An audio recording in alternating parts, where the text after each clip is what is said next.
going it alone and becoming that person who's no longer part of the family because we choose to go no contact with our abusers, and not even necessarily anybody else in the family, with our direct abusers. So in my case, it was my mother, is devastating, and it was shocking to me, and it was a horrible loss. And when I went no contact with my grandfather, because I kind of did it in stages, the therapist, my therapist at the time, told me what was going to happen. And I was like, no, I'll have my brother, I'll have my aunt.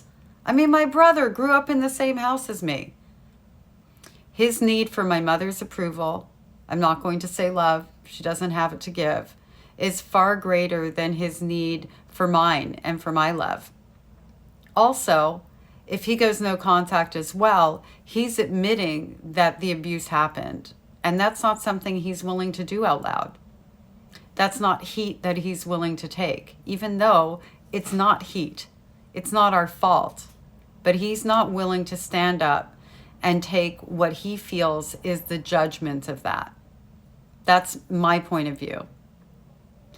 With like my aunt, who was my favorite aunt, I could swear she wasn't an abuser. Like when I started making these TikToks, I still had her up here. And then memories continue to be processed, and the rose-colored glasses start to be, less rosy. And what happens is I realized that she was a non-abuser in contrast to the horrific abuse that I was going through. So they don't leave because they're all in it together. It isn't about strength to go it alone.